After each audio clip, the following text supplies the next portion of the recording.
6.3 지방선거 100일가량 남았습니다. 민주당은 내란을 끝까지 단죄하고 윤석열 키즈를 퇴출하는 선거다.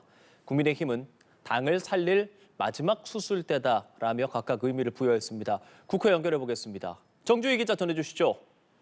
네, 내일이면 6.3 지방선거가 100일 앞으로 다가옵니다.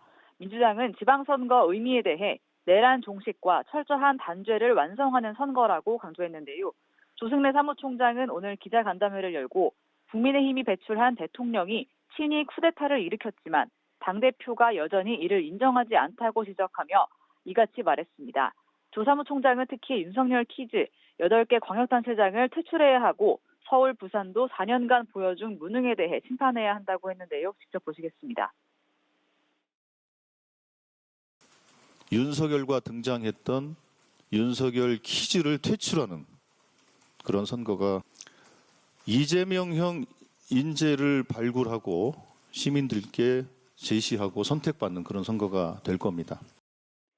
국민의힘은 정말 중요한 선거라며 더 낮은 자세로 국민을 섬기고 최선을 다하겠다는 각오를 밝혔는데요. 직접 보시겠습니다. 저희가 국민의 목소리를 대변하고 그리고 지방선거에서도 국민의 마음을 얻을 수 있도록 최선을 다해야 된다고 생각을 합니다. 이정현 공천관리위원장은 페이스북에 글을 올려 이번 지방선거는 당을 다시 살릴 마지막 수술대라며 현직이라고 자동 통과는 안 된다고 밝혔습니다. 줄 세우기 없는 공천, 억울한 탈락 없는 룰, 능력 있는 신인에게 열린 문 등을 파격 공천의 요건으로 꼽으며 지역에 따라 맞춤형 공천을 진행하겠다고 했는데요. 공개 오디션식 경선 등을 검토하고 있다고 덧붙였습니다.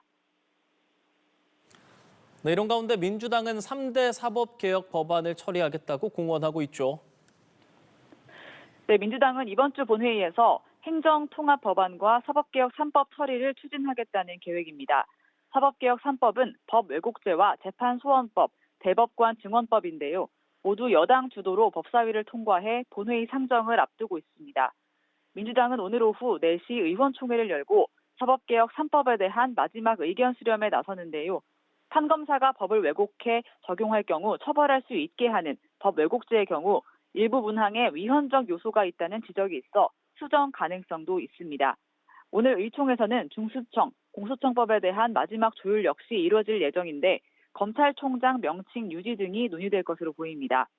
민주당은 2월 국회에서 기업 자사주의 원칙적 소각을 의무화하는 3차 상법 개정안과 무기징역을 선고받은 윤석열 전 대통령의 사면 가능성을 차단하는 사면금지법 처리도 검토하고 있습니다. 국민의힘은 사법개혁 3법에 대해 법치에 대한 사법테러, 독재 선언이라면서 민주당이 법안 처리에 나설 경우 필리버스터를 포함한 총력 대응에 나서겠다는 방침입니다. 민주당은 3개 행정통합 법안도 2월 안에 처리하겠다는 목표지만 국민의힘이 대전 충남 통합에 반대하고 있는 점은 변수로 꼽힙니다. 한편 상호관세 위법 판결 이후에도 일단 여야는 대미투자특별법은 그대로 추진한다는 방침인데요. 다만 국민의힘이 필요시 대미투자특별법도 입법 투쟁과 연계할 가능성을 시사하면서 혼란스러운 분위기입니다. 네, 이번엔 국민의힘 상황 살펴보겠습니다. 당내 분열이 극에 달한 상황인데요. 새로운 당명 후보는 2개로 좁혀졌죠. 네, 국민의힘은 새 당명을 미래연대당, 미래를 여는 공화당 2개로 압축했는데요. 오늘 오후 비공개 최고위원회를 열고 새 당명에 대해 논의할 예정입니다. 내일 의원총회에서 의원들 의견을 수렴한 뒤 이번 달 안에 확정하는 걸 목표로 하고 있습니다. 당명 개정 승부수에도 장동혁 대표가 사실상 윤 어게인을 선언한 이후 당내 분열은 더욱 격화하고 있습니다.